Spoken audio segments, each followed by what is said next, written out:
அனைவருக்கும் வணக்கம். ஐம் வாசுகி. இந்த வீக் நம்ம வந்து 2D சம்ஸ் பார்த்துட்டு வரோம். ஒரு கோட்ஸோடு ஸ்டார்ட் பண்ணிகிட்ருக்கோம் எல்லாமே. இன்றைக்கி ஒரு நண்பர் எனக்கு அனுப்பி இதை நீங்கள் மோட்டிவேஷனில் சொல்லுங்கள் அப்படின்னு சொல்லியிருந்தாங்க. அது என்னென்னு பார்த்தீங்கன்னா, ஹிட்லர் சொன்ன ஒரு வாக்கியம், உன் புகழை கூட நீ மறந்து விடு, ஆனால் நீ பட்ட அவமானத்தை ஒருபோதும் மறக்காதே, ஏனென்றால் அது மறுபடியும் உங்களை அந்த அவமானத்திலேருந்து பாதுகாக்கும் அப்படின்னு சொல்லி ஹிட்லர் சொன்னதாக சொல்லியிருக்காங்க. அது என்னென்னா, நம்ம புகழ் கூட நிறையா தேடி அதை கூட மறந்துடலாம். ஆனால் நம்ம பட்ட அவமானம் எல்லாருக்குமே வாழ்க்கையில் ஒரு இன்சிடெண்ட் கண்டிப்பாக நடந்திருக்கும். இப்படி ஆயிடுச்சு, நம்மளை இப்படி ட்ரீட் பண்ணிட்டாங்களே அப்படின்னு ஒன்று இருக்கும். அவங்களுக்கு முன்னாடி நம்ம நல்ல நிலைமைக்கு வரணும், அவங்கள முன்னிறுத்தி வைக்க வேணாம், உங்களை நீங்கள் உயர்த்திக்கணும் வரணும். ஆனால் பட்ட அவமானத்தை என்றைக்குமே மறக்கக்கூடாது. அது நம்மளை திரும்ப அவமானப்பட விடாமல் பாதுகாக்கும். அதைத்தான் ஹிட்லர் சொல்லியிருக்காங்க. இன்றைக்கான ஃபஸ்ட் வீடியோவில் நம்ம போகலாம். ஃபஸ்ட்டு பார்த்தீங்கன்னா, முக்கோணத்தின் 3 கோணங்களின் விகிதம். கொஷின் சரியாக தெரியலன்னா நீங்கள் கொஞ்சம் குவாலிட்டி அதிகமாக வச்சு பாருங்கள்.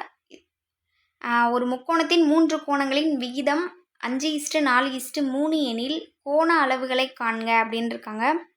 ஒரு முக்கோணத்தின் 3 கோணங்கள் விகிதம் எவ்வளோன்னு சொல்லிட்டாங்க, 5:4:3. கோண அளவுகளை காண்க. முக்கோணத்தோட மொத்த கோணம் எவ்வளோ? முக்கோணத்தின் கோணம் 180 டிகிரி.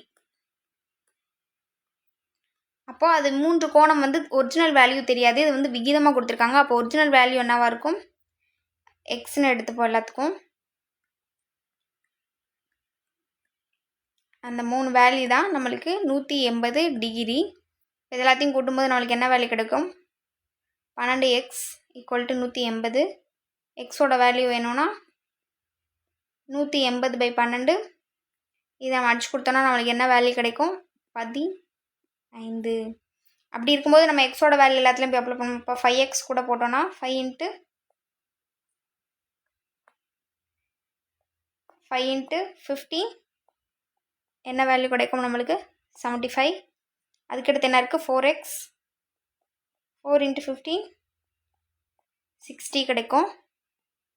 அடுத்து 3x. 3 × 15 நம்மளுக்கு 45 கிடைக்கும். அப்போ ஆன்சர் பார்த்தீங்கன்னா 75, 60, 45. அதோட கோணங்கள் என்ன? 75 டிகிரி, 60 டிகிரி, 45 டிகிரி. ஆப்ஷனில் எங்கே இருக்குது? Option D. ஆப்ஷன் டியில் இருக்குது. நெக்ஸ்ட்டு, ஒரு கோணமானது அதன் நிரப்பு கோணத்தின் 1/5 பாகத்திற்கு சமம் எனில் அக்கோணம் எது அப்படின்னு கேட்குறாங்க. ஒரு கோணம் அதன் நிரப்பு கோணத்தில் 1/5 பகுதி. ஒரு கோணம் அதன் நிரப்பு கோணம் அதில் எவ்வளோன்னு சொல்லிட்டாங்க? 1/5 பகுதி, 1/5 பகுதி அப்படின்னு சொல்கிறாங்க. கோணம் நிரப்பு கோணம் சேர்ந்தது தான் நம்மளுக்கு 90 டிகிரி. கோணம் ப்ளஸ் நிரப்பு கோணம் நமக்கு 90 டிகிரி. அப்போது கோணம் இங்கே 1 மடங்கு, இங்கே நிரப்பு கோணம் 5 மடங்கு = 90 டிகிரி. அப்போ 1 மடங்கு ப்ளஸ் 5 மடங்கு 6 மடங்கு ஆயிருமா? அப்போ 6 மடங்கு = 90 டிகிரி. இங்கே இருக்கிற இப்போ 1 மடங்கு வேணும்னா ஈக்குவல்ட்டுக்கு அந்த பக்கம் 6 போச்சுன்னா நம்ம டிவைடில் போகுமா? இப்போ 90 6ஆல் டிவைட் பண்ணும்போது நம்மளுக்கு என்ன கிடைக்கும்? 15 டிகிரி கிடைக்கும். அப்போ 1 மடங்கு எவ்வளோ? 15 டிகிரி. ஆப்ஷனில் எங்கே இருக்கோ? Option A. நெக்ஸ்ட்டு, ஒரு இணைகரத்தின் ஒரு பக்கம் 18 சென்டிமீட்டர், ஒரு பக்கத்திலிருந்து அடுத்த பகுதிக்கான தொலைவு 8 சென்டிமீட்டர். அவ்விணைகரத்தின் பரப்பு என்னன்னு கேட்குறாங்க. ஒரு இணைகரம்ன்றப்போ இந்த மாதிரி இருக்கும். இணைகரத்தின் ஒரு பக்கம் 18ன்ட்டாங்க. நம்ம ஏதாவது ஒரு பக்கம் நீளம் எடுத்துக்கலாம் கீழே. அதோட தொலைவு எவ்வளோன்னு சொல்லிட்டாங்க? 8 சென்டிமீட்டர்னு சொல்லிட்டாங்க. எனில் அவ்விணைகரத்தின் பரப்பு என்ன அப்படின்னு கேட்குறாங்க. அப்போது இதுக்கு இணைகரத்தை பொறுத்தளவுக்கு b × hன்னு போடுவோம். இணைகரத்தின் பரப்பளவு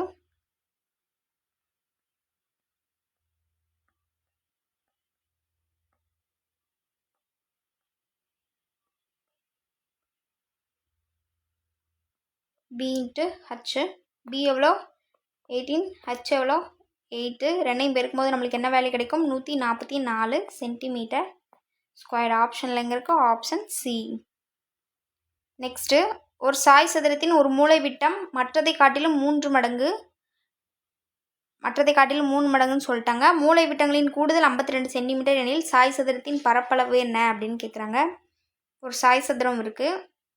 சாய் சதுரம் இப்படி தான் இருக்கும் அதோட ஷேப்பு. நம்ம ஃபார்முலாலாம் பார்த்தோம்.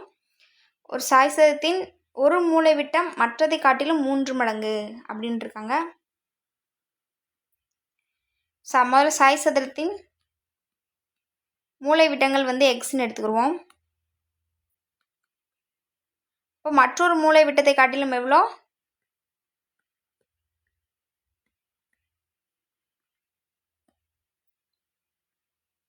3x 3 மடங்கு அப்படின்னு சொல்லிட்டாங்க. மூலை விட்டங்களின் கூடுதல் எவ்வளோன்னு சொல்லிட்டாங்க 52 சென்டிமீட்டர்னு சொல்லிட்டாங்க.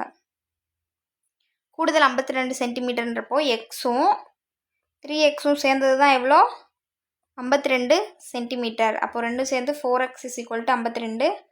அப்போ எக்ஸோட வேல்யூ 52/4.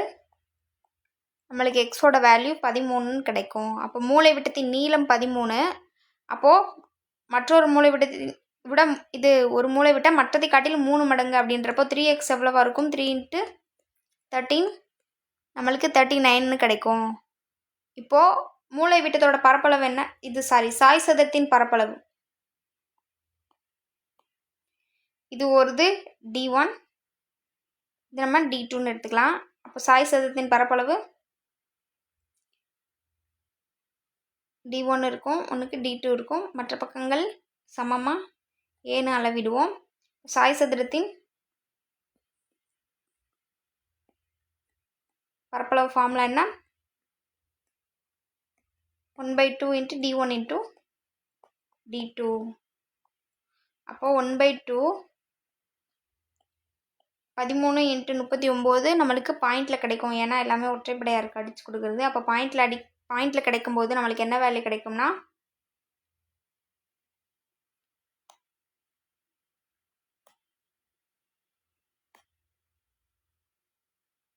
பாயிண்டில் இருக்கும்போது நம்மளுக்கு வேல்யூ 253.5 சென்டிமீட்டர்னு கிடைக்கும். அதை அடித்து கொடுத்து பெருக்கும்போது நம்மளுக்கு 253.5ன்னு கிடைக்கும். ஆப்ஷனில் எங்கே இருக்குது ஆப்ஷனில் அது 1/2னே எடுத்துக்கிட்டாங்க. இப்போ 5 வந்து 1/2ன்னு எடுத்துக்கோம்ல 0.5 அதே 253 1/2 சென்டிமீட்டர் ஸ்கொயர் அப்படின்னு எடுத்திருக்காங்க. நெக்ஸ்ட்டு ஒரு சாய் சதுரத்தின் ஒரு பக்கம் 10 சென்டிமீட்டர் மற்றும் அதனுடைய ஒரு மூலை விட்டம் 12 சென்டிமீட்டர் சாய் சதுரத்தின் பரப்பளவு டேஸ் ஆகும் அப்படின்னு இருக்காங்க. ஒரு சாய் சதுரத்தின் ஒரு பக்கம் 10 சென்டிமீட்டர். ஒரு சாய் சதுரம் இருக்குது, அதோட ஒரு பக்கம் 10 சென்டிமீட்டர். அப்போ எல்லா பக்கமும் 10 சென்டிமீட்டராக தான் இருக்கும். அதனுடைய ஒரு மூலை விட்டம், அதாவது ஒரு மூலை விட்டம் மட்டும் கொடுத்துருக்காங்க 12 சென்டிமீட்டர். அப்போ இன்னொரு மூலை விட்டம் கண்டுபிடிச்சாதான் நம்மளுக்கு பரப்பளவு தெரியணும். ஏன்னா பரப்பளவு 1/2 T1 × D2 தானே. அப்போ ஒரு இது தெரிஞ்சிருக்கு, இன்னொரு தெரியலை. அப்போ வந்து இதை நம்ம செங்கோண முக்கோண அளவாக எடுத்துக்கலாம். அதை எடுத்து பித்தாகரஸ் தேற்றப்படி பார்த்தோன்னா நம்மளுக்கு ஒரு உயரம் கிடைக்கும். இந்த இடத்துல ஒரு உயரம் கிடைக்கும். அதை இந்த இடத்துல வந்து 2 வேல்யூவாக 2ஆல் பெருக்கி 2 வேல்யூவாக போட்டோம்னா நம்மளுக்கு D2ஓட வேல்யூ கிடச்சிரும். அதை வச்சு நம்ம சதுரத்தின் பரப்பளவு கண்டுபிடிக்கலாம். இப்போ பித்தாகரஸ் தேற்றப்படி போட்டோன்னா 10² = 12² - h கிடைக்குமா ப்ளஸ் h² கிடைக்குமா. இதான பித்தாகரஸ் தேற்றம். ஒரு செங்கோண முக்கோணத்தின் கர்ணம்ன்றது இந்த 10. மற்ற இரு பக்கங்களின் வர்க்கங்களின் கூடுதலுக்கு வர்க்கம்ன்றப்போ ஸ்கொயர் போவோம். மற்ற இரு பக்கங்களின் வர்க்கங்களின் கூடுதலுக்கு சமம். இங்கே வந்து மொத்தம் தான் 12 சென்டிமீட்டர். நம்ம பாதியாக எடுக்கும்போது நம்மளுக்கு என்ன வேல்யூ கிடைக்கும்னா இந்த இடத்துல 6ன்னு எழுதுவோம். இதை 2ஆக பிரிக்கும்போது இந்த இடம் 12 சென்டிமீட்டர் எவ்வளோ குறையும் 6ஆக குறைஞ்சிரும். இப்போ h² இதை வச்சுக்கிட்டோம்னா 10/100 6 6 36 2 மைனஸ் பண்ணோன்னா நம்மளுக்கு என்ன வேல்யூ கிடைக்கும் h² 64ன்னு கிடைக்கும். அப்போ ஹச்சோட வேல்யூ தெரியும்னா இதுக்கு ரூட் போடுவோம். 64 ரூட்லேருந்து எடுத்தோன்னா வேல்யூ 8ன்னு கிடைக்கும். அப்போது ஒரு பக்கம் வந்து h 8ன்னு கிடச்சிச்சின்னா அதை 2 பக்கம் கூட்டணும்ல. இந்த வேல்யூ ஒரு பக்கம் இந்த இடம் நம்ம ஹச்சுன்னு கிடச்சிருக்கு. இப்போ இதையும் கூட்டினா தானே நம்மளுக்கு முழு மூலை விட்டத்தோட வேல்யூ கிடைக்கும். அப்போது h + h 8 + 8 16. அப்போது D2 ஓட வேல்யூ 16. D1 வேல்யூ முதலே கொடுத்துருந்தாங்க, ஒரு மூளை விட்டம் வந்து 12 சென்டிமீட்டர்னு. இப்போது பரப்பளவு கண்டுபிடிப்போமா? சாய் சதுரத்தின் பரப்பளவு equal to 1/2 into D1 into D2. இப்போது 1/2 இன்ட்டு D1 என்னது 12, D2 என்ன கண்டுபிடிச்சோம் 16. இது ரெண்டையும் வந்து இது 6 டைம்ஸ் போகணும். அப்போ 16 இன்ட்டு 6 நம்மளுக்கு 96ன்னு ஆன்சர் கிடைக்கும். அப்போ ஆப்ஷனில் எங்கே இருக்குது 96? Option B. நெக்ஸ்ட்டு அவ்வளோதான் முடிஞ்சு. இன்றைக்கி வந்து என்னென்ன ஸ்டெப்ஸ் பார்த்துருப்போன்னா, சாய் சதுரம் பார்த்துருப்போம், இணைகரம் பார்த்துருப்போம், அப்புறம் 2 கோணங்கள் அந்த மாதிரி இருக்கிறதுல பார்த்துருப்போம். பிடிச்சிருக்குன்னு நினைக்கிறேன். அப்புறம் உங்களுக்கு என்ன மாதிரி அடுத்த சம்ஸ் வேணும், மோட்டிவேஷன் பிடிச்சிருக்கா, இந்த மாதிரி சொல்கிறது உங்களுக்கு ஓகேவா இருக்கா அப்படின்னு சொல்லிட்டு எனக்கு கமெண்டில் சொல்லுங்கள். நான் எல்லாரோட கமெண்டும் படிப்பேன். நீங்கள் போடுறது தான் கொஞ்சம் பூஸ்டாக இருக்கும். சில பேர் கேட்பாங்க, அவங்களுக்காக சொல்லணும்னு தோணும். ஸோ உங்களுக்கு என்ன மாதிரி வேணும் அப்படின்றத நீங்கள் கமெண்டில் சொல்லுங்கள். And thanks to all.